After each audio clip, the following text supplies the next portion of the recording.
approach AI with a sense of play. Approach it with a sense of wonder. And if you can really do that, then you have a chance to be proactive. And this region would have a chance to have a bull case. It's not like a complete lunatic. People just shoo me out of the room. You know what they said? Say, hey, Khailee, why are you investing in Southeast Asia tech? He's a refugee from Afghanistan. He lands over here alone, doesn't speak a word of English. He's speaking in Farsi to Claude, okay, to code this. He's executed 50 trades. He's up by 25% in the past 5 days.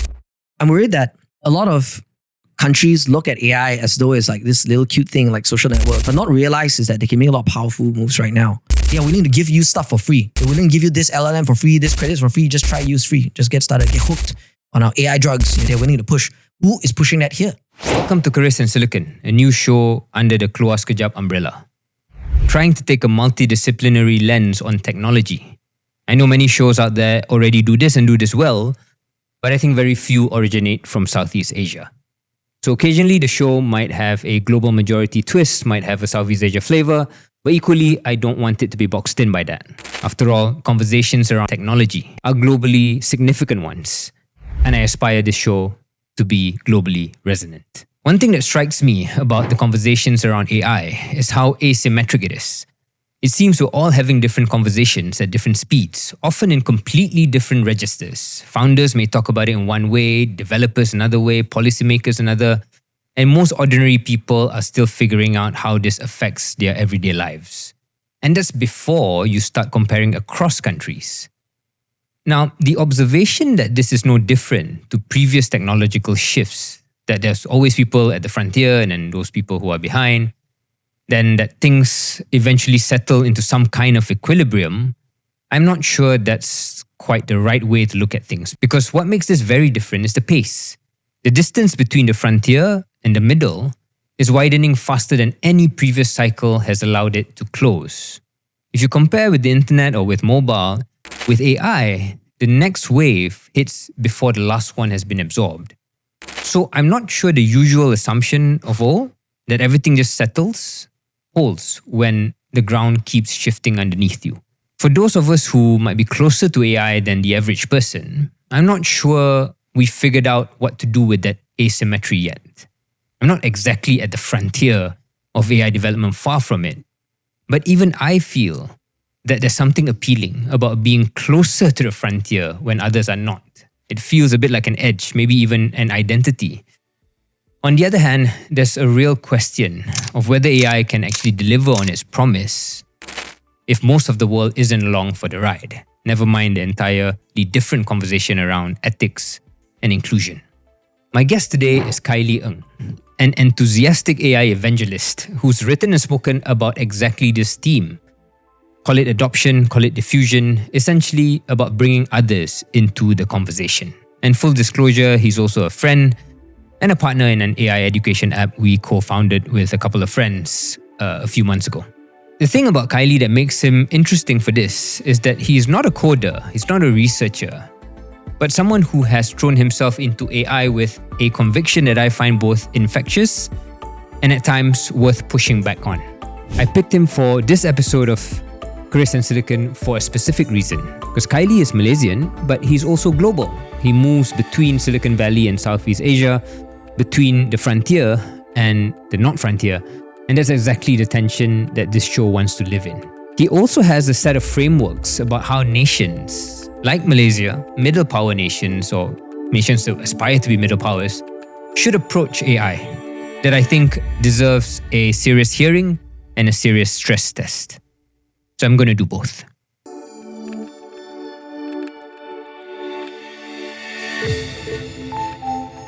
Khailee, welcome to Keris Silicon. That's it. I watched you do this presentation a couple of weeks back where you shared this really lovely anecdote of your family leaning into AI. Yeah. Boomers leaning into AI. Yeah. I wager you walk into most rooms and you'll be the most tech fluent person. I just wanted to ask, how does this cycle feel different compared to the past in terms of how other people are adopting to it? Yeah. Well, I guess like some things are like eerily similar to previous tech cycles. Some things just feel like it's the same, but there are some things which are remarkably different. So let me kind of talk about things which are similar first, and we'll talk about things which are very different. So the things which are pretty much the same is that you have like from, 20 years ago, Gartner's hype cycle, you got early adopters, right? Then you got the kind of mass adopters, then you got the laggards and whatnot, right? Within that framework. And these kind of things happen in a lot of consumer behavior and a lot of different adoption. So those things are the same. So in terms of like the story about my family, because it was a Lunar New Year Zoom call. And we do that every year because we got different relatives everywhere, not everyone's traveling together to the same house. And what was to capture this thing was that I didn't expect us to talk about AI. I got nephews, cousins, uncles. It's like, oh, one has like a job transition issue. Some has an industry transition issue. Then you've got one uncle who's saying, hey, look, just get your degree done. Just study hard, get your degree. Everything will be fine. You know what I mean? So you got this kind of like debate that just took over what would be a normal Lunar New Year kind of catch up. So what I mean to say by all of this is that what is the same is that like you always have different people with debating the start of technology when it's less obvious. And so this platform shift of AI, it is obvious to some and not obvious to some, right? And that is like the heart of so much facets of debate. You got different people with different vantage points, different things. But then when you go beyond that and you fast forward to say e-commerce, for example, no one's debating e-commerce. Is anyone debating e-commerce right now? Like COVID has forced that same family members of mine, now they are like professionals on Shopee and Lazada and whatnot, you know? My mom's telling me, don't buy on that one, I got a coupon for this, you know what I mean? It's like, she's like schooling me in e-commerce, right? But you go back like 7, 8, 9 years ago, my parents were, no way they're going to do e-commerce. No way. Like, oh, I have to feel the product. Oh, I don't want them to have my credit card, right? You got so much debate around e-commerce. So I'll say that we have this, to kind of like take away the academic layer of this adoption cycles, you just look at your family members. Just look at the people, the friends who surround us. What are they debating about? Then you know which phase we're in.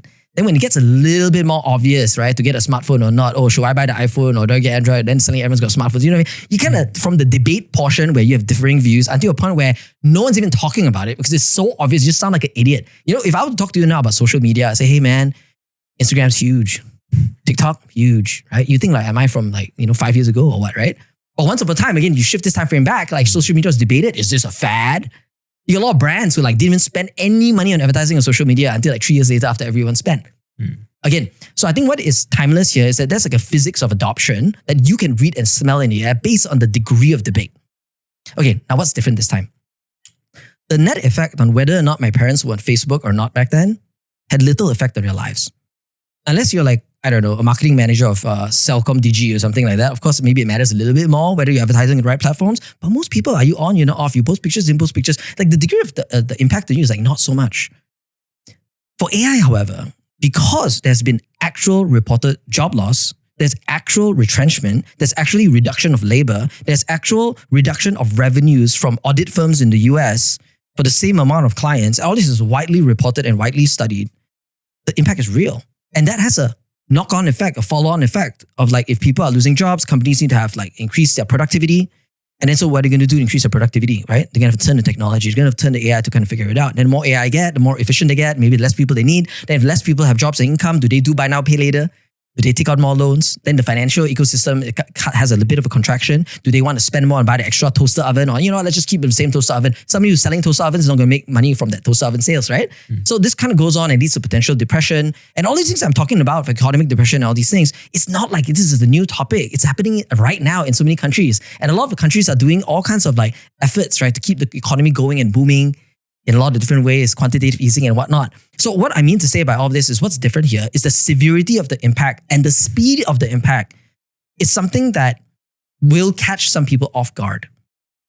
COVID at the early days caught a lot of people off guard. They're like, oh, it's something that's happening in like Wuhan or something, right? The next thing when it's happening, everyone's like racing to buy masks. Some people are late, some people early, some people want to pull strings to get vaccine early. Do you know what I mean? So there is like a timing and intensity. Why COVID is a good metaphor is because the intensity is life or death. It is more important than AI, more severe than AI, because there is actual, like a lot of people have known people and maybe some relatives who have passed away because of COVID. AI, I don't think people are going to pass away, but your psychological identity of who you are as a human, your job security and the notions and the feeling of survival and safety that you put in as a professional, like that is under threat, it's under attack. And like, and the first one, what it means to be human, these things like this psychological death, sometimes even scarier than physical death. Or at least it feels similarly scary. So yes, some things are very, very timeless with adoption cycles, but some things is the intensity of this and the speed of this is definitely a little bit different from e-commerce or social media. There's something about the framing here, Khailee, that I think is interesting in the sense that your metaphor of choice is COVID. And in so doing, you're framing AI for the laggards as a thing that they need to get on or die. There's almost a defensive and a reactionary survival response. As opposed to, say, someone like you and I, who maybe see AI not as something to be fearful of, but something we really get excited about because it's going to improve our productivity, our incomes, or whatever it is that we believe in. Do you feel that differentiated framing probably explains some of the defensiveness or the resistance that exists in circles outside ours? I think that my first response would be like the COVID metaphor has a lot of limits, right? I think the utility of COVID as a metaphor, the value from it, it's about how severe it may be, the preparatory steps that you may want to think about, and like how it impacts people. At first you think it's nothing and then suddenly becomes something, right? So that's maybe the limit of it. Now, in terms of like the psychological death and a lot of things that we talk about, the idea, career, actual careers, livelihoods and things like that, you brought up is that maybe some people will feel like this is really going to hit them unless they do something about it. And then maybe you're saying like some people like us were like saying that, hey, look, maybe this is an opportunity. Maybe this is like next wave of income generation for us. And this is like how we get really rich, or something like that. I don't know. Right? So it's like, I've got a lot of great teachers in my life, a lot of gurus, that manifest in different forms, right? The one that teaches me the most, especially in the current stage, is my fitness trainer. He's a refugee from Afghanistan. He's got no formal schooling because he had soldiers around him and he grew up in a war zone. And he's like a breadwinner for his family. Dad disappeared, so on and so forth. He lands here in Malaysia trying to escape the Taliban. He's trying to convince his whole family, say, yo, Taliban's going to take over, like, let's bounce, right? A lot of family members didn't believe him. He lands over here alone, doesn't speak a word of English, teaches himself English, and then he says, what can I do to make money? I don't even have an IC. Never mind, I teach people to do bodybuilding because I built my own body. I'm a bodybuilder, so I'm a teacher how to build body, right? And he's been very successful. So why I bring this story to you is because he's the edge case that is not as uncommon as you think. His desperation to make a living over here in Malaysia with very limited means pushed him into technology. How so? He's doing fitness training and he's like, he makes money with his time. Sometimes there are clients, sometimes no clients, right? After Puasa, hopefully more clients for him, right? But the thing is like for him is that he wants to find a way to make money because he's supporting family members back home. So right now things are getting worse and worse and worse. I'm not going through the details of different calamities, from his Wise account being like blocked, all the money is trapped there.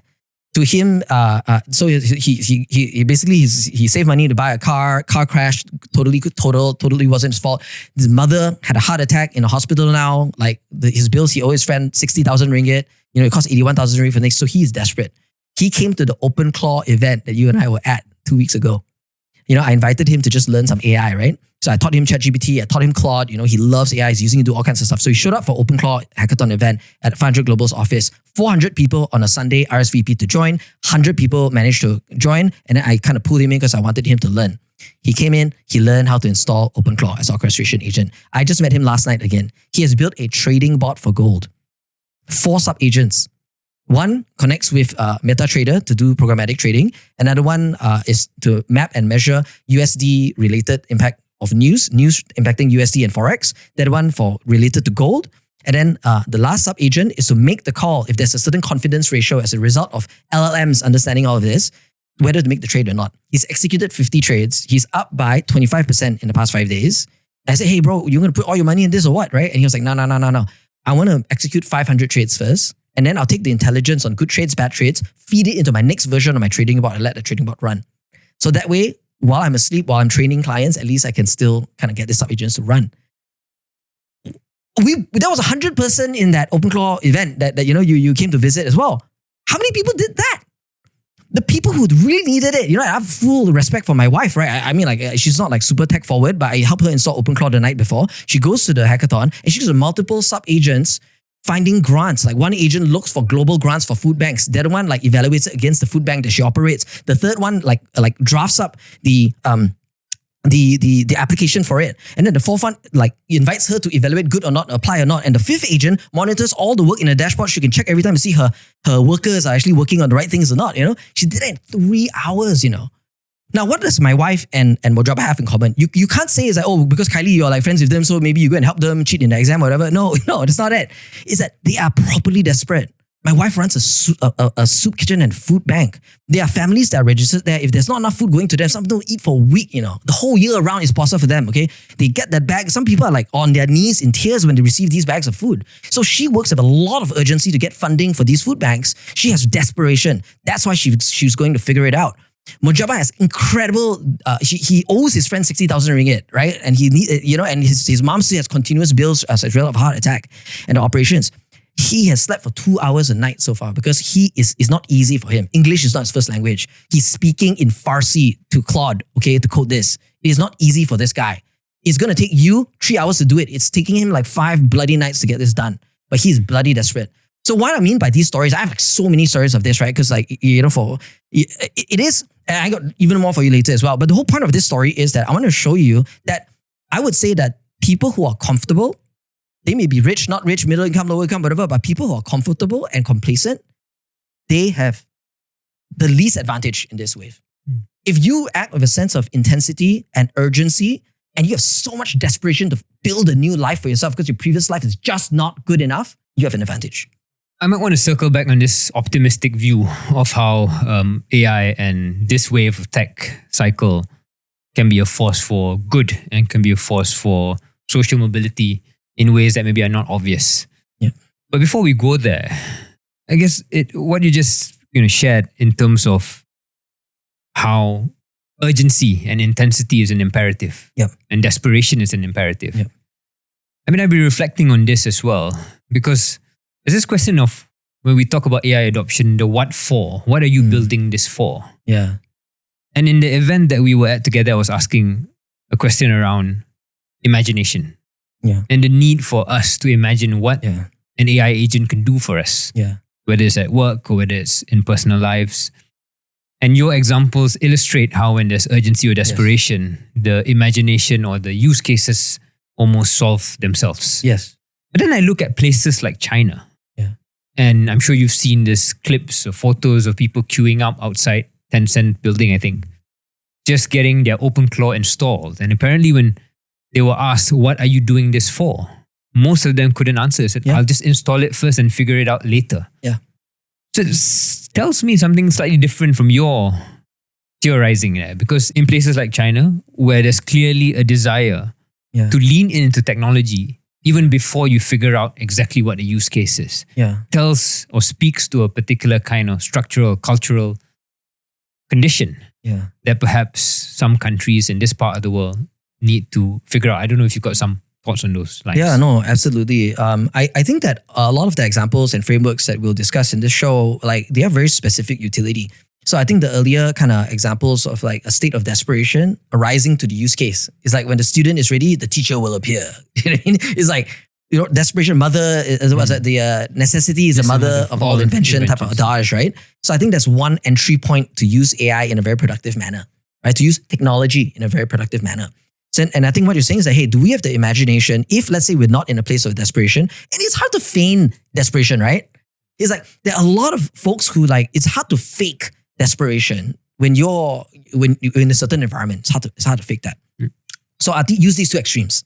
And then what you're saying is that where all of us are somewhere in between these extremes. If we're not overly desperate, we're in between. How do we actually engineer imagination? And the second thing you said was that in a country like, say, China and elsewhere, where you're starting to see viral clips of people lining up and so hungry to adopt new technology.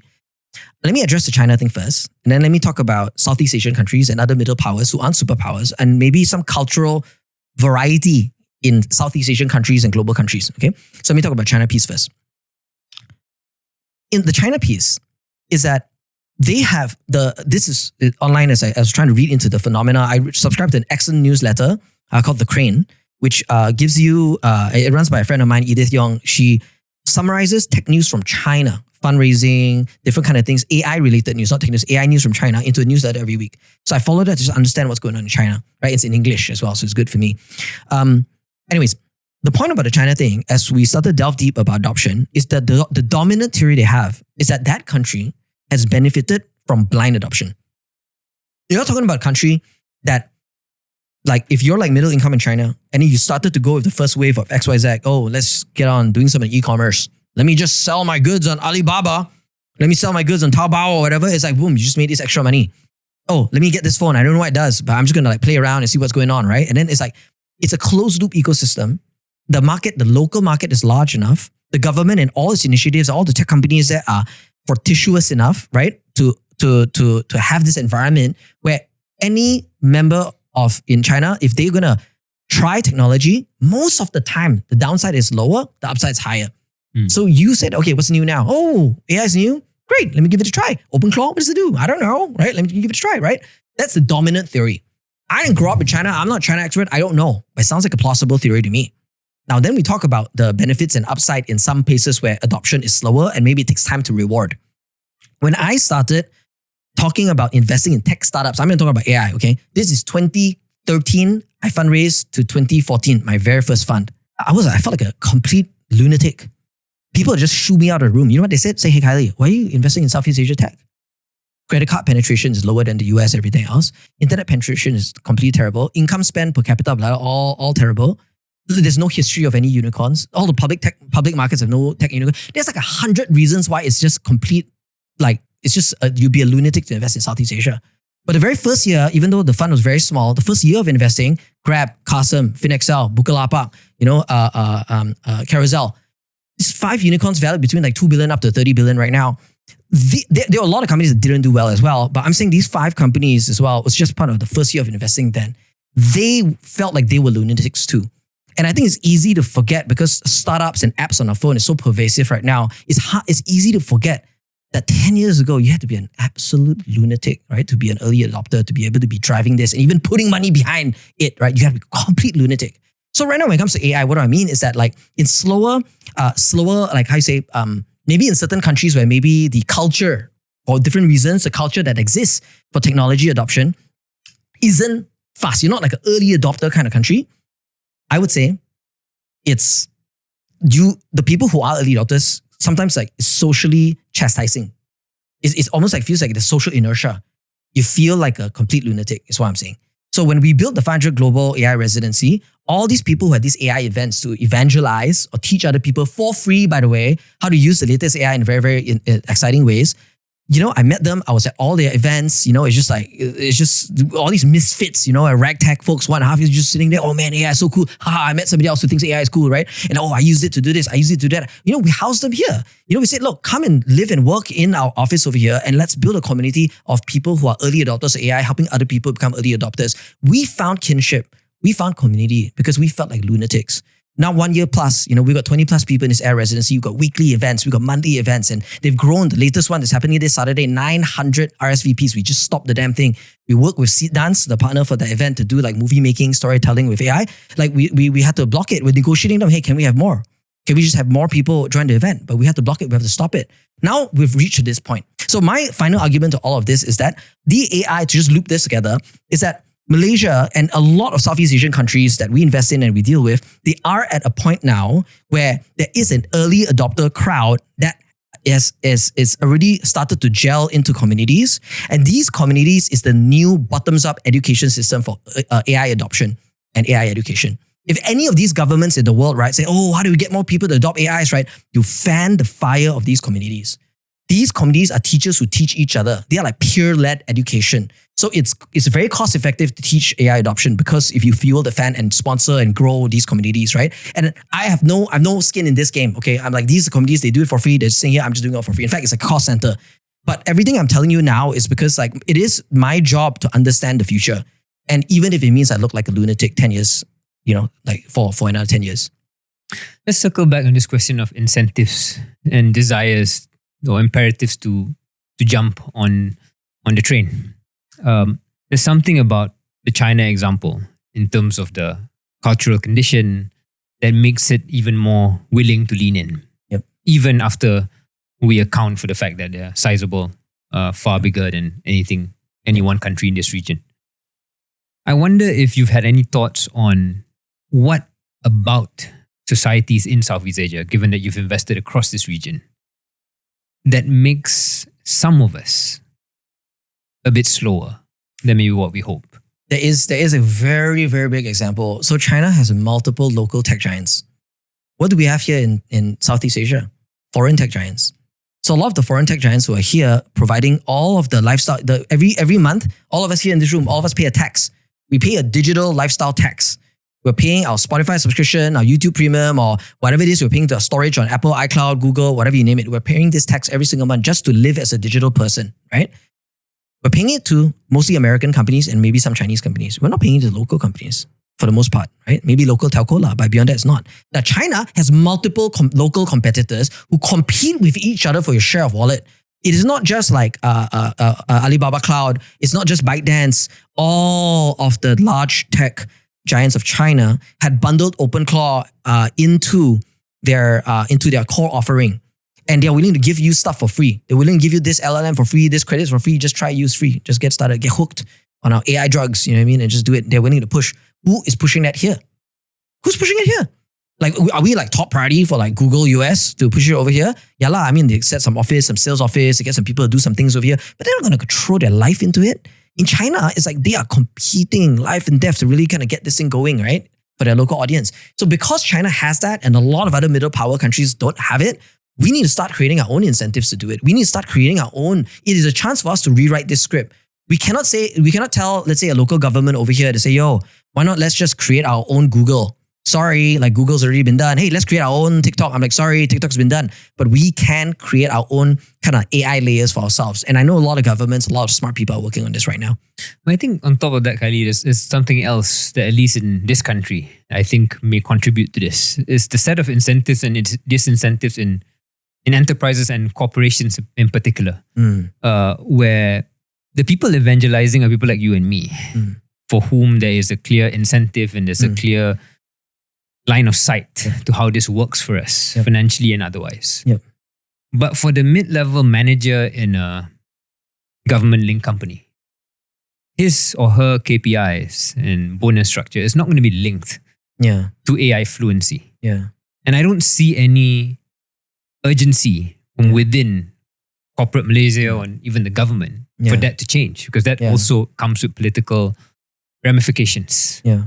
And so in that sense, are you prepared to be comforted simply by this bottom-up approach of this community that you're a part of?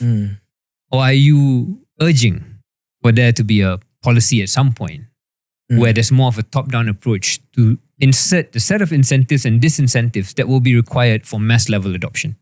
I think this is where I lean into a lot of, and I've learned a lot from you as a friend, because I think you interface between public policy, politics, government, as well as like private markets, So this interface is something, and this conversation is really juicy. It's really dynamic stuff, because like what works for a country in Singapore, a country like Malaysia, a country like Indonesia, a country like UAE, and so on and so forth.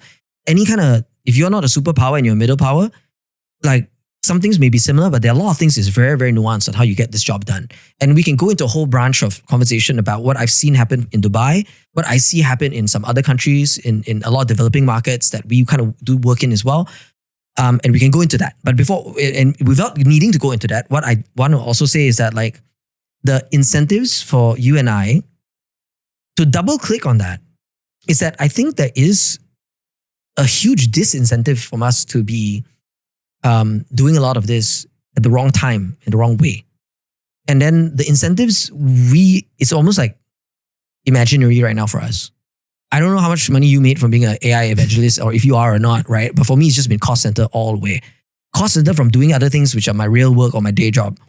Cost of like rent.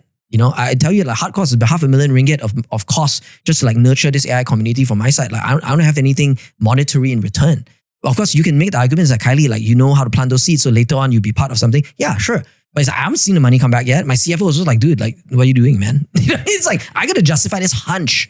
So what I do is I have a hunch right now, right? And you have a hunch. So what I want to ask you is that out of a lot of people within your strata of access, you're showing up for events. You're showing up for these grassroots events. When I go for these grassroots events, I see some people there, but I see a lot of people who should be there who aren't there. Like for you, is that if you talk about our nation's leaders getting a first-hand tutoring, one-on-one private tuition for AI, like you've been seeking that out and you've been getting it because the student is ready, the teachers appear to kind of help you accelerate. So I think you're like light years ahead a lot of folks. You're using AI in a lot of ways that a lot of people aren't. So what makes you different? Why is it that other people of your strata of access and privilege as well in some sense don't have the same hunger? What is their incentive and disincentive? Because their incentive and disincentive is the same as yours. But why were you a little bit different? Well, without spending too much time on myself, I think it's really the realization when you hit a particular time in one's career and age, when you realize there's something really big happening. And I think AI, and I believe AI is the single biggest cycle that I will live through. I don't think anything before it has matched it, even the internet. I don't think anything after in my lifetime will match it. So when I've taken that pill, I've taken the AI pill, and I really believe it's going to change not just how I work, but how I function as a parent, how I function as a member of society, how I imagine nation building being something that's done as someone who's obviously always interested in policy making. How did I get to that point? I think it's serendipity. It's hanging out with people like you. And as I'm answering this question, I realize exactly why I keep harboring on this point, because I don't think there's anything unique about me. It was just a unique set of circumstances that got me into this stage. Now, if I was still in my old career, which was in politics and government, would I have had the time to invest, showing up into grassroots events like the one that you're doing? Probably not, if I'm honest, because I would be pulled into the regular day job. And I think that's probably the story of most people who may have some sort of passing knowledge and interest of AI, but just don't have the luxury or the privilege of time to invest in them. So I don't think I'm in any way exemplary of what is probably happening. Yeah. That's very fair. But shall we shift gears a bit, Khailee? Because I think we've talked a lot about adoption. Now the question becomes why adoption and why adoption matters. I think we've spoken a bit about that, but let's be a bit more specific here, because you have this set of frameworks, which I'll try and simplify and correct me if I'm wrong. And it goes like this as I understand it, that AI will be the next growth engine. And if we take the AI pill that I have, it's probably the growth engine for the next decades. And the way for countries in Southeast Asia and kind of the global majority to get into that wave of growth is by adoption. But here's the counter case, or at least the not super bold case, which is that we've seen this movie before in previous tech cycles, where in, say, Southeast Asia, e-commerce, social media, as you correctly pointed out, we've all, as a society, leaned into it so much. We became social media users, e-commerce users par excellence. But the innovation that's come out of that region, or this region, on the back of this high adoption, you've correctly pointed out some of the good companies or great companies have come out. But as a ratio or relative to the size of the population, say 700 million, is not really super inspiring compared to, say, the Nordics. With 27 million people, they've produced Spotify, Klarna. These are companies or products that are used by hundreds of millions of people globally. I'm not knocking this region down, but I'm saying if you compare them properly and objectively, you can argue is quite underwhelming. Now, you could say, and you would be right to say this, that you can't compare Nordics with Southeast Asia because they have a higher income status, they've got more integration to Western capital markets, higher education levels. But perhaps that's exactly the point. That adoption alone is not enough if some of the structural conditions in these countries are not fixed or not improved. What do you think about that? I think your meta point, which I'm observing as a thread here, is that there is a role for policy. There's a role for top-down instruction. Having a bottoms-up groundswell of communities, people teaching each other how to use things and do things is very powerful. But depending on which country you are, you may have been dealt different cards. It's like being born into a family in the Nordics where, it's just like a small family and everyone's a professional, or being born in a family where you just have to support 11 siblings. You're like my dad. You have to support 11 other siblings, right? So it's going to hold you back to some degree, right? So I think that different countries are dealt with different cards. And based on that, they have to do some stuff too, if they want to really kind of step ahead. So I think that's one kind of meta layer that we can address. But I think if we pull back to your invitation to kind of like discuss this. Like, why adoption? How is adoption going to lead to this growth story and innovation? Exactly. So like, why even champion adoption? What is it? How do we measure it? And how does it even translate to productivity? So I've got two frameworks to share, and then they kind of like match each other as an x-axis and then like a x-axis and a y-axis, right? Now, the first framework I have, I call it the 5 levels of AI adoption. Why do we need to measure which level you're at? Is because we need to know whether or not you're using it in a way that translates to productivity or not. So the first level is that you're using AI to do things you normally do. So if I'm a lawyer and I'm a real estate lawyer and I'm processing a lot of real estate lawyer stuff, with my legal partners and clerks and so on and so forth, it's stuff that I normally do. Hey, can I use AI to kind of like file things better, to kind of read through things, read through salient points, double check whether I made the right advice or not? Sure. You can use AI to do what you normally do. If let's say I kind of like, you take an example where, you're like a school teacher, right? In a kindergarten in Kedah, right? And you're saying that, okay, can I use AI to do what I normally do to actually mark my homework faster, for example, right? Yeah, sure, you can do that. That's level 1 usage.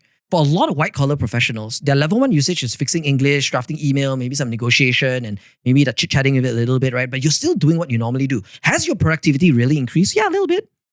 You're faster. You get more done in less time. So not bad, level 1. Now, level 2, very swiftly, is that you're doing something you don't normally do. And that's where the magic happens. Can the lawyer suddenly go from being a real estate lawyer to become a real estate agent or an information to create actually some assets and information or some kind of data feed or some service for other real estate agents, right? Can you do something different? Or maybe you want to pivot to become a real estate investor yourself. You've said so much data, so much information about property prices and everything, and maybe you want to create your own real estate investment trust. And can you build it while using AI to kind of inform it? So all I'm saying is that level 1 adoption, where if you keep doing your same life, income change, probably not too much. You do it to create a new life. Maybe the worst case, you lose some time.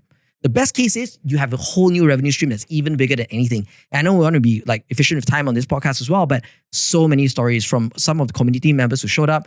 One lady sells stationery to local stationery shops. She wanted to have a system that would do inventory and accounting reconciliation. Takes up 8 hours a week for her because all different shops got different pens and everything like that. So she vibe coded. She took 30 hours to do this, but she sat down when it came up from different events and she created a system from SMEs to reconcile inventory for distribution as well as the accounting in the books. And she's like, hey, now I'm selling this software. So she has her stationery revenue, and then now she's also got her software revenue for SMEs because she's fixing a problem that a lot of SMEs face. So anyways, that's level 2. You do something you don't normally do. Now, use AI to do something you don't normally do. Okay, level 3. What's level 3? Now, level 3 is that you're getting your stakeholders to use AI, the stakeholders you care about. It could be the value chain within your business. It could be your family members around you. It could be your friends. It could be teammates and colleagues, bosses, subordinates. Everyone around you uses AI. Why level 3 is so powerful is because when you evangelize, right, AI to people around you and they use it to be productive, the net productivity of this unit, this cohort that you have, like that has so much more to gain. And you're talking about being an evangelist within your company, your team, your departments. You become the best department. Your bosses really like you. And then you're more budget efficient. Like so many gains from being an evangelist in the right way, right? But you need to get people from level 1 to level 2 to level 3. So what happens at level 3? You have to do 1 and 2 before you can legitimately do 3.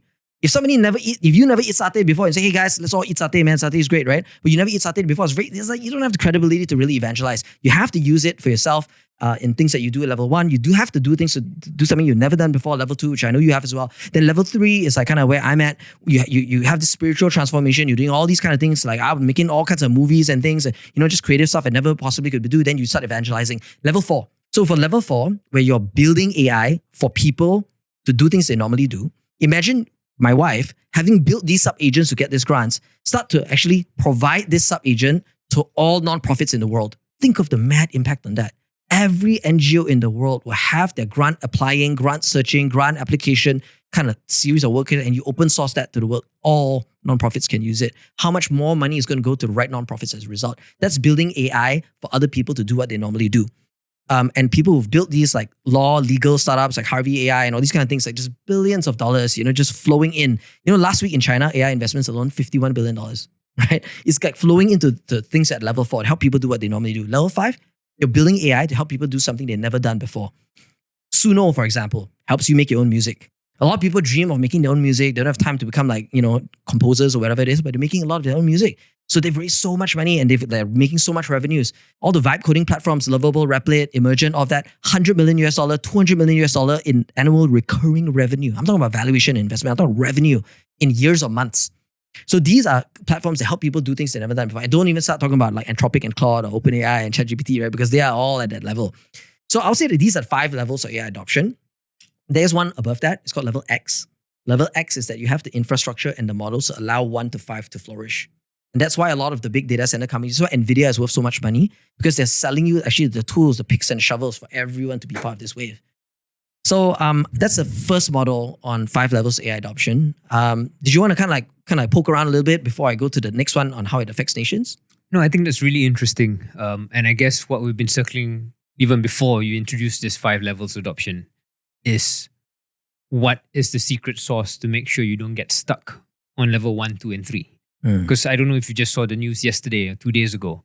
Singapore, which is the most AI fluent country in this region. I think 66% has actually of Singaporean society has used Gen AI compared to Malaysia, I think about 20% or so. Yeah. There was a statement that came out from one of the policymakers concerned about the fact that Singapore is producing a lot of AI users and not many AI builders. Yeah.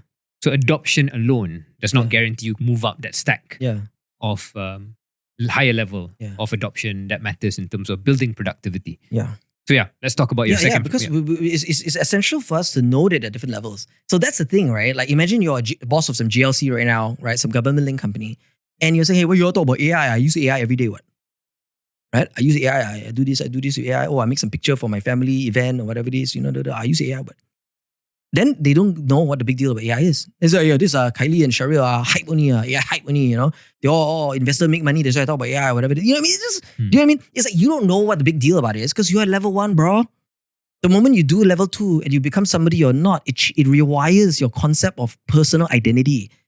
It's like a lot of people, they have this creative side of them that they're in like, I don't know, in banking and finance for so long or whatever it is. It's like, somehow it's like hidden in your childhood fantasy. And all of a sudden, like you have this alter ego making music. And so many examples of this. And it's just like, wow. You're just like, I'm living my dreams, And then you're like, okay, what else can AI help me do? It's like you almost go through a spiritual transcendence when you kind of break apart who your identity was and you become more of who you want to be. So what I'll say is that if bosses start getting this to level 2, they are going to walk around the office and go, yo, right? And I'll share a real story from social media. We had one big telco back then. Back then when I was building my news company, I was selling them about news in social media and social news. And then like they didn't give us any budget. All the telcos gave us budget. One telco never gave us a budget at all. Why? The CMO, anti-social media, say that it's just like brain rot. It's just things for kids. That's it. One day, he spoke to his daughter and the daughter showed him her Facebook. And then she got a one-on-one lesson on what is Facebook from her daughter. Then the marketing manager told me this story. Next day, the CMO walked into the office, had an emergency meeting, 20 people in a room. Said, hey, everyone, we have to talk about Facebook. You guys use Facebook or not? Okay, who haven't used Facebook yet? Turns out like he's one of the slow ones, right? Everyone using Facebook already. Just like, who haven't used Facebook yet? And he started lecturing everybody for 1.5 hours, on Facebook. Then suddenly they spend money advertising Facebook on social news and things. Suddenly we got budget from that, right? So I'm seeing this because it's that, sure, you and I, we are benefiting from the future, the eventualities as they come. But we're no different from anyone who's cari makan as well. No, everyone who's actually trying to do something that's valuable that is going to happen. It's valuable for them, not just for us, right? But what I want to say with that story about adoption is that when you are at level 2 and you have this transformational experience that is very personally and deep to you, if you eat that satay, you eat all kinds of satay, you taste all different kinds of satay sauce, you're going to be a satay evangelist too, right? And you can talk about satay in a way that's super credible and nuanced. Then you get to level 3 and you become evangelist. Then you start evangelizing everyone around you. So it's like a lot of SMEs, I've one of my nephews on that Zoom call, it's like he could evangelize within the company and the company is evangelizing each other and they're like a super old school SME, and suddenly they're all finding these new productivity gains. SME transformation, it's like that's what governments want. Like most of our middle power economies, 70-80% of our GDP is from SMEs. It's not from the big companies. So in fact, if the big companies didn't do crap and all the SMEs actually just started to really get more efficiency gains, get new revenues, go up from level 1 to level 3, the country's changed, bro. The GDP, you add another 1-2% on top of that, right? Okay, so then you question how? How we can get people up and up and up and up? I don't have like silver bullet to all of this, but I have a way to measure it because what gets measured gets done. And so just like you mentioned, Singapore says 66%, then they say Malaysia 23%, then suddenly policymakers say, hey, how come we're like 3x lousier in Singapore? Then they start doing stuff, right? What gets measured gets done. Do you remember a time where every country measured literacy rates? You would brag, hey, my country now, hey, not bad, my country, my so-called whatever country in this region, 60% of people can read, it's approaching other kind of like middle, top 20 countries are 80% of people can read, Everyone's all literacy rate, right? Then now it's like nobody's talking about that, right? Because a lot of countries, the literacy has gone up pretty high. That's why you need to have some very basic, easy framework to measure. And that's why I'm trying to at least suggest that, hey, just use these 5 levels. I've seen it happen. I train it within my company and other folks as well. This is it. Okay, now the second framework that's crazy important. If you want to take the national angle view, right? I care a lot about these countries. I care a lot about middle power countries. I care a lot about it. There's this richest countries in the world and poorest countries in the world. Like that stuff is going to get shuffled depending on how we play these cards. And what I mean to say is that like we need another framework to actually measure real productivity of human beings, your fellow citizens. At the far left, and again, it's a 5. So you can see if this like a 5x5 grid, right? You've got these 5 levels of AI adoption, and you've got these 5 states, the 5 roles that any citizen can play in, right? Largely, generally play in. The first one is you're a dependent. So what do I mean by you're a dependent? Either you're too young, you're like a baby, or maybe of a certain age or whatever, but you can't, for some reason, you can't generate income yet, or you can't at all, you're a dependent. Maybe you grow up and you learn some skills and you take some odd jobs, then you become a gig worker. So odd jobs, like I was just like sharing with our friends over here earlier that, like growing up, I have so many odd jobs, right? I'm actually a gig worker. It's just that Grab and all these kind of gig working platforms like didn't exist yet, right? But now gig workers and more people are doing more and more gig work, right? Side hustles. Third one is that you're employed. The third state of being employed is very, very nuanced and powerful versus being a freelancer. Why? Because banks will loan you money. If you're like a freelancer, you're almost like not as bankable. And then when you are bankable, you're part of the financial system and you can leverage the financial system to do a lot of things related to debt and you can grow. I mean, it's dangerous in some ways, but you can buy a house, buy a car, whatever, right? There's some things you can do if you're an employee. Then you become a job creator. You gave yourself a job as an employee, but you're creating so many jobs for other people to do. That's a fourth state. Now, the last state is kind of like I call it a nation builder, but what it really means is either you work in government or you work in non-profits or charities, or you're like an entrepreneur who does a lot of charity, but you play more of a role as a nation builder. Why? Because you're building everybody else to go get more incomes. You're building everyone else to have a better life in a different way. So a lot of politicians, civil servants, and you got some countries where 1/3 of the population are nation builders as opposed to gig workers or dependents or employees, right? Some countries, even more than that. Some countries less. Their governments actually employ less people. So you can start to see, like, if you are in a family and you're born with like 6 dependents and then your brother is a gig worker, you're the only professional employee and there are like no other like super tycoon entrepreneurs in there, the family is going to have to struggle for a little bit. It's going to be a bit of a poorer family. If you're in a family where someone's in politics, you got like 2 different entrepreneur business owners, right? And then you got like the rest of all the cousin, nephew, everyone's a professional with a degree, doctor, lawyer, everything like that. That's going to be a richer family, right? So you got a poorer family, you got a richer family. You got a poorer country if more of your citizens are still dependents and still gig workers and not that much formal employment or not that much entrepreneurship. That's a poor country. And then your rich country, maybe like some of the Norwegian countries where more people are actually there. So then I layer these 2 5x5 and say, can we use AI to move someone from a dependent to a gig worker? Can we move someone from a gig worker to an employee? Or maybe they can stay as a gig worker, but the yield is more with multiple gigs, right? Or maybe as an employee, the yield is more because they're an employee and also do some gig work as well. Or maybe the employee suddenly has a side business and becomes an entrepreneur and hires some people. Or maybe as an entrepreneur, they have more yield as well, right? Or as a civil service, you're getting more done for the country. You're alleviating more pains. You're creating more social mobility and create more incomes as policymaker and so on and so forth because you're assisted by AI. So you want to move more of your citizens here. And hopefully you can move them up the AI usage to AI building. And then you challenge me. You ask me how. We can talk about what little I know about how and what I've seen done. And we talk about that. But I'll say that I hope I've made the case that if you don't even know there are 5 levels here and you can't measure your citizens moving up, you can't measure how many of your citizens are moving forward, what are you trying to do? any kind of policy can't even be measured. You can't even be compared to one another. Like how do we measure that, right? I think that's a really decent start. Let's just shift gears again, Khailee, to talk about, maybe go up a couple feet and talk about Southeast Asia as a region, and present to you a bear case for Southeast Asia, because we've been talking a lot about how we can use AI, even though we haven't gotten the full story yet, we haven't gotten the full recipe yet, but we've got a sense. And your push is that to begin with, we need to know how to measure adoption and the quality of adoption. I think that's clear. And that's a good start. But if you bring yourself up, say, 10,000 feet, and you look at this region relative to the rest of the world, foundational models are overwhelmingly American and Chinese. The talent pipeline that feeds into AI, and the best of it, will live within these two ecosystems. The capital flows will flow between these two orbits. A place like Southeast Asia, and the bear case would say this: the best we can hope is to be a good customer of AI and maybe a cheap landlord for data centers and call it an AI strategy. What do you think of that bear case? I think that to be optimistic about Southeast Asia, or to be optimistic about an individual, or to be optimistic about AI and productivity, versus being skeptical, pessimistic, bearish, on certain things, I want to first qualify it to say that I'm proactive about it. It's I don't know whether I should be positive, negative, pessimistic, optimistic, bear case, bull case. It's sometimes hard for me to really be confident with you. I'd be totally, this is the part that I cannot speak with confidence about.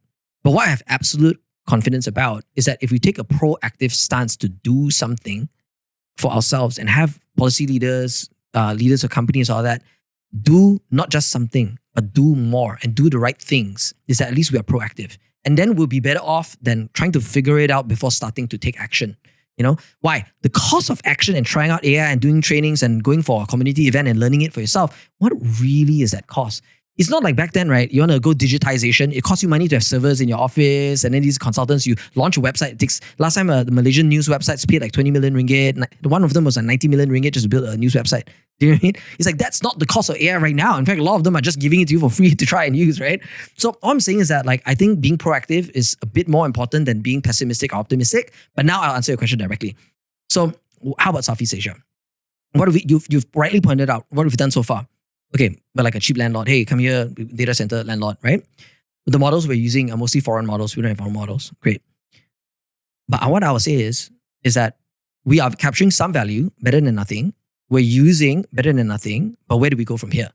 And I believe that the middle powers, whether it's Southeast Asia or regions which are benefiting from conflict between US and China, all this kind of more neutral lands, neutral grounds, you already see a lot of more deal flow and a lot of things come in.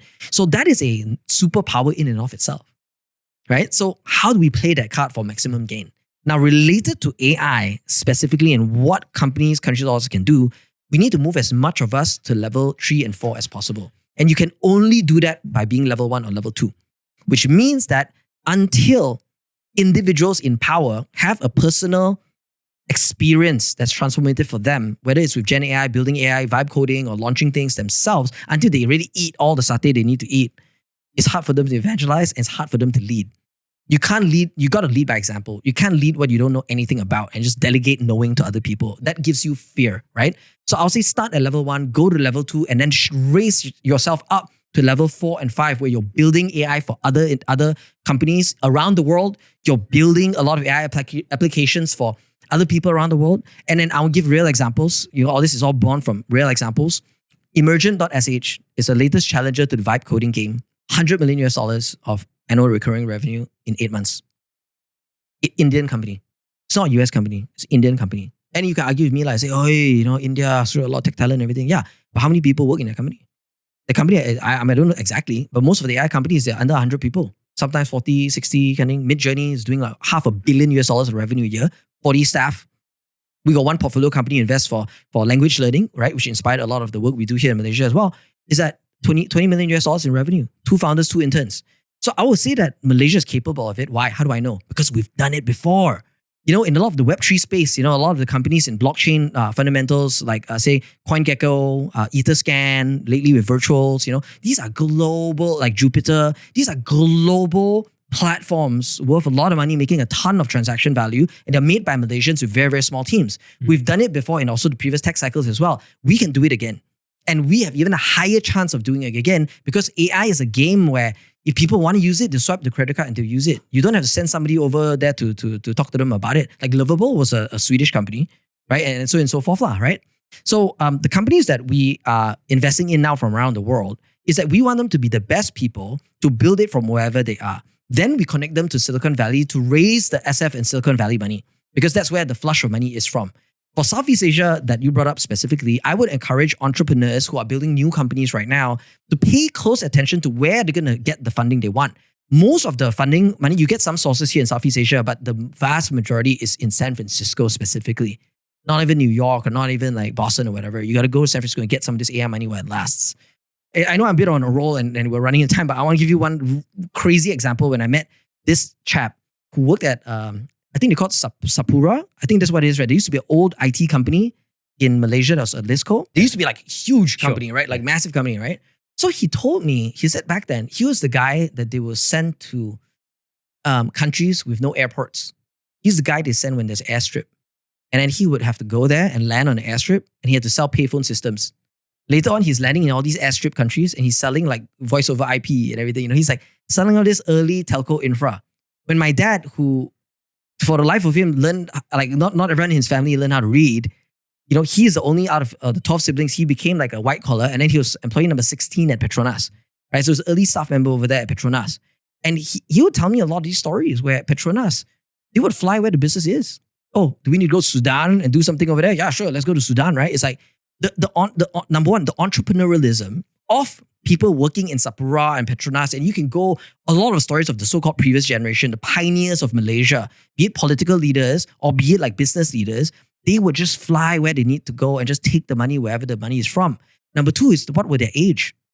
A lot of people have discussed this. What was the age of Tunku Abdul Rahman? What was the age of all political leaders when they were trying to rule and run the country? And you talk about a lot of the leaders back then who started a lot of these firms, all these pioneering firms, how old were they?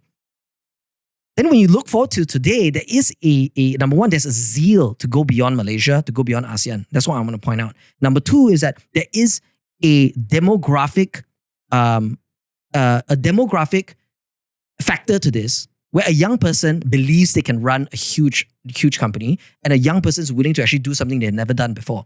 If we can remember that this is what Malaysia was founded on, or any of these middle power countries, or any of these like developing nations, remember that this is what it takes. This middle income trap we have is not just a middle income trap.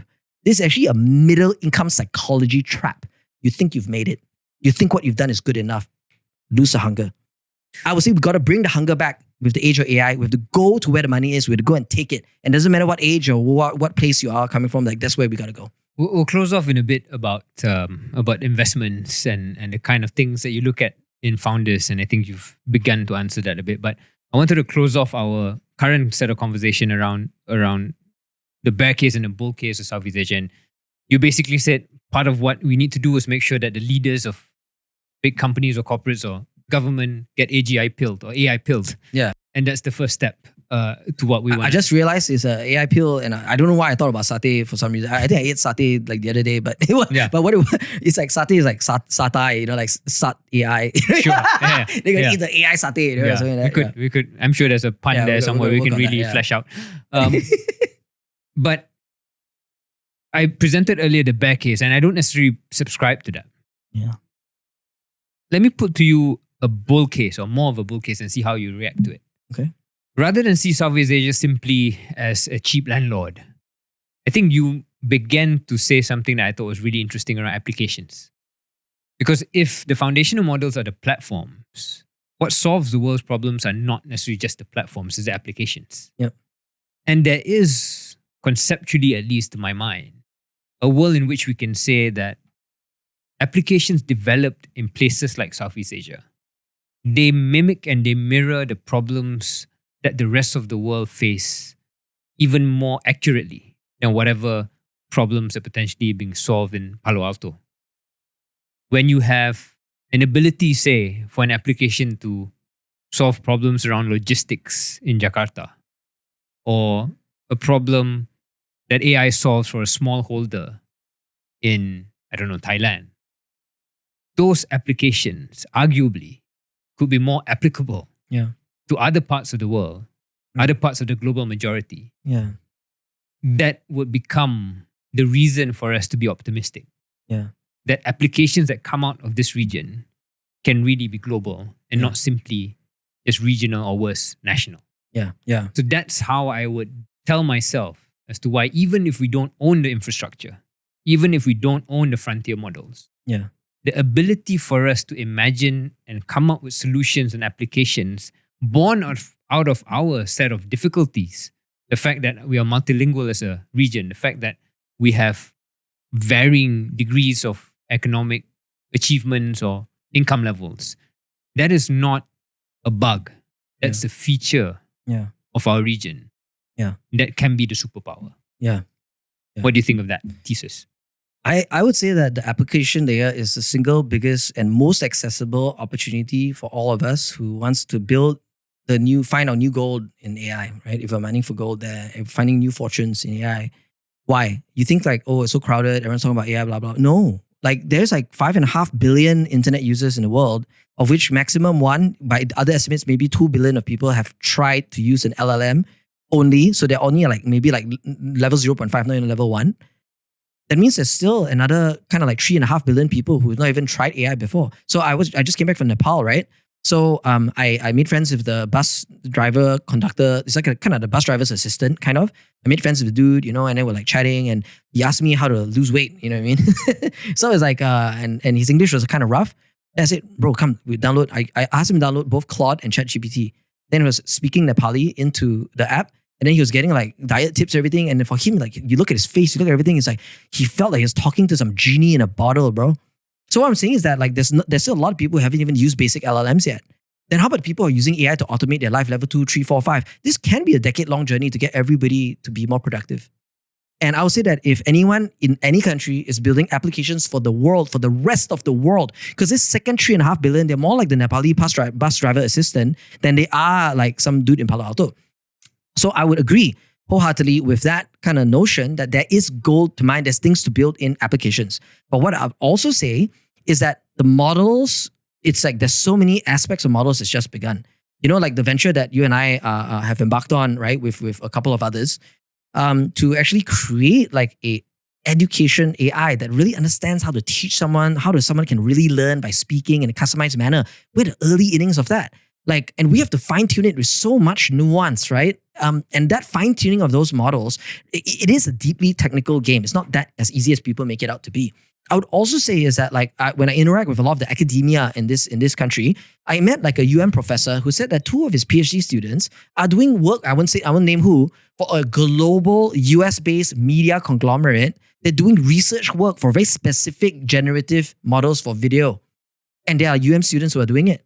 And then they got bonded by this company as part of that thing. So after they're done with that experiment, they're going to go work there in the US. So why? I mean, there is a lot of America. I met 2 other AI researchers who are like deep talent. They're based in Malaysia, but they work for Silicon Valley companies. But they're based here because they like to be close to their parents who live in Subang. So all these things I know about them because I'm in the community. I've cultivated my presence within these communities, and I want to know what's on the ground so I know what's in the future. And so that is kind of where I think we kind of land this at, right? I think one really, really big thing that I keep repeating is that immerse yourself in the people who are at the frontier. Immerse yourself with people at the bleeding edge. Immerse yourself with the openness to be proactive. You don't have to be optimistic. You don't have to be bearish. You don't have to be skeptical. You don't have to be bullish. You don't have to be an evangelist. Approach AI with a sense of play. Approach it with a sense of wonder. And if you can really do that, then you have a chance to be proactive. And this region would have a chance to have a bull case. Can we close off on an investment question? Sure. So I think it won't be complete. We don't have one short conversation on that. Okay.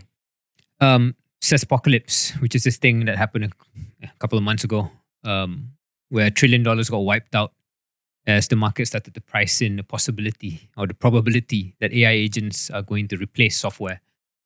What's your sense as an early stage investor? Where do you sit in the spectrum of whether software is dead, and whether there is a particular kind of software where perhaps if it's an infrastructure layer where it cannot simply be disintermediated just by AI agents. Just early thoughts on that. We had our own reckoning moment 2 years ago where we realized that as AI progresses, a lot of the value in our portfolio may be wiped out. We have a lot of SaaS companies. We had companies that like catered to call centers. And if agents are doing all the call center work, then why do you need call center software, right? There's so many things which are, and we have to look at our portfolio and the biggest positions and we graded them red, orange, green in terms of potential risk. Then we need to put horizon of like value depletion.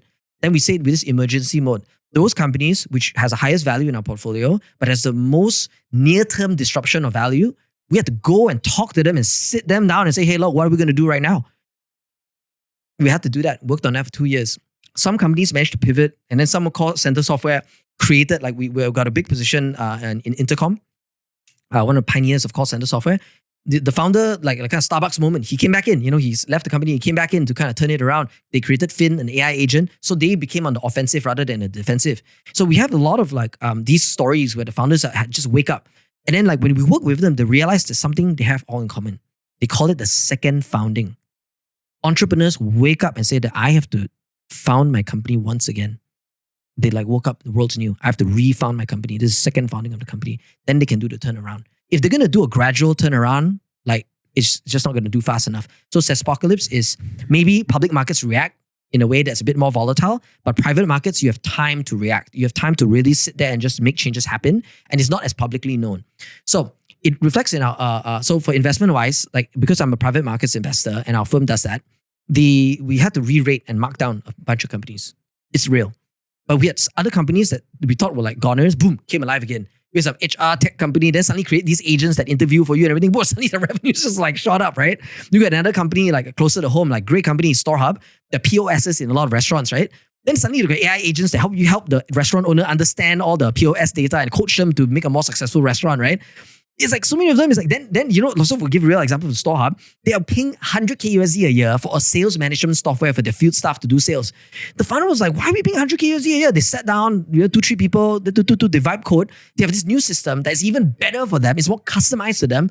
And they vibe coded it, so they own the software. Bam, they canceled the contract. $100K USD gone. That's apocalypse of you because somebody else lost some money over there. They lost a $100K contract over there because their customer decided to build it themselves.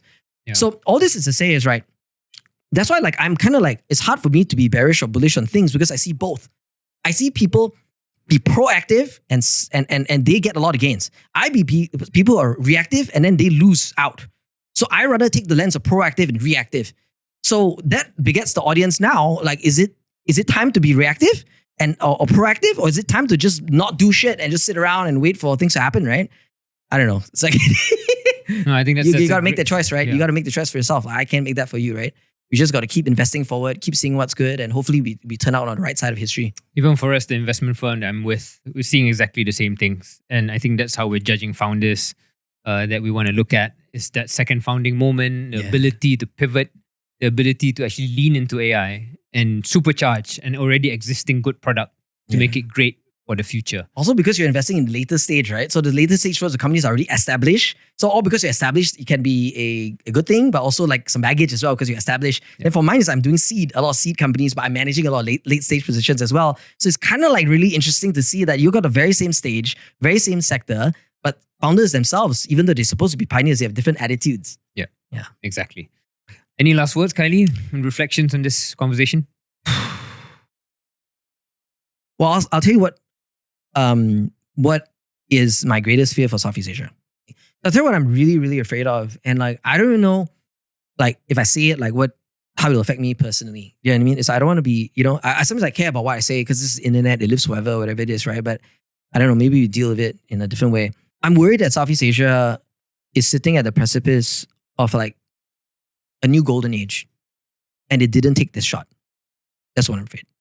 I'm afraid that Southeast Asia and its countries are trying to compare themselves to each other, do their own thing, and they don't kind of bundle a lot of negotiating power to really exercise some leverage on some very important deals.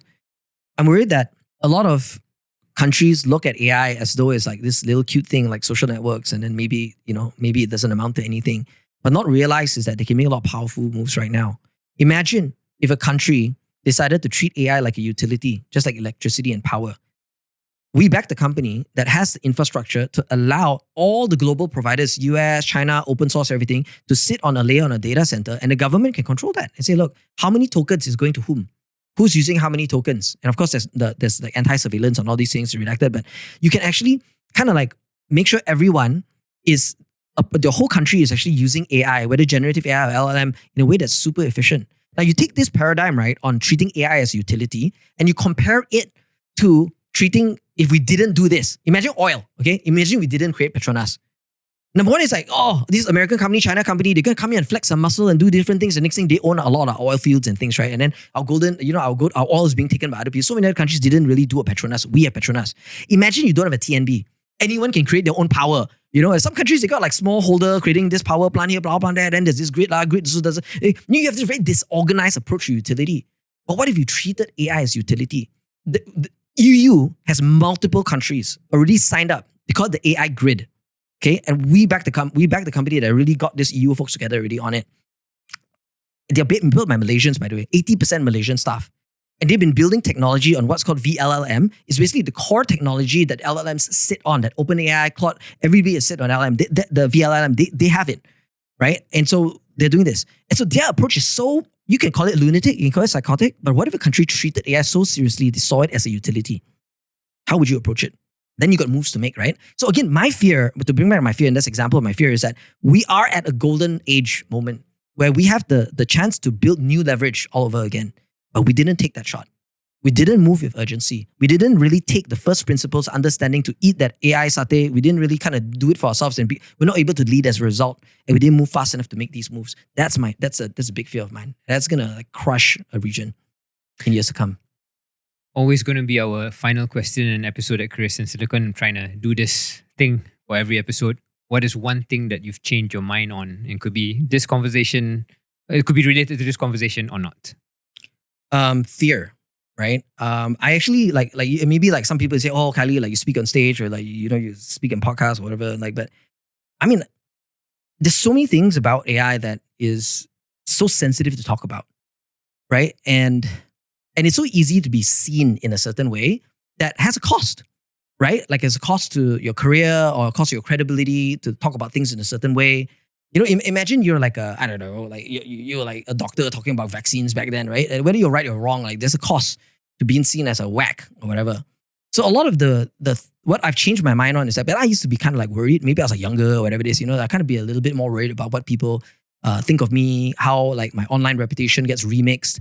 I was just like somebody shared me a TikTok the other day saying that, oh, Khailee Ng, king of unicorns, he did this and it's because like of his experience in branding and advertising. So he saw this, saw that. I'm like, how do you know? Like what kind of LLM created that script, and to do that, right? I mean, like I really appreciate that people are like picking up on certain stories and speaking about things, and promoting a lot of the good work that has been done by my team and my firm. But a lot of everything I do is not about me. Like a lot of things I do is it's just so easy for the internet to misinterpret things and to exaggerate things that I didn't even say. So over here, being on a podcast with you and being on a podcast back then, Mr. Money and all that, right? So I'm like, man, I had this fear, that like the things I say will be used against me in the future and contorted and snipped and remixed in a way that just paints somebody else's agenda. So in coming up to doing this, because I have so much trust with you, that I'm ready to do it because I feel like, okay, we come from a place of good intent. Everything I'm sharing here today is that I want people to be more productive. That's it.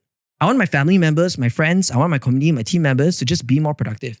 It's as though like I've seen the future and I've used it and I've seen people profit from it the second time and I didn't tell people about it. What kind of selfish person would I be if I didn't tell them about it? So I would say that like what I've changed my mind on is, like screw the fear, man. It's like we if this is important enough to people I care about and I know in my heart I'm doing this out of good intent, I'm going to have to say what I have to say and it's up to you whether you want to listen to it or not, right? And we're going to have to alter our careers and the trajectories of our lives to also have a balance of just self-serving incentives, but also have like a real service aspect to it, a real contribution notion to it. Because a lot of things that you're doing here, that we're doing with a lot of stuff we're involved in, I know we don't know if it's going to make any money or not. And I know that we're just going to be spending money on dumb stuff and a lot of stuff is not going to work. But if we don't do it, I think we'd be pretty selfish not to really push everybody else into the future with us. Through the fear. Khailee Ng, thank you very much.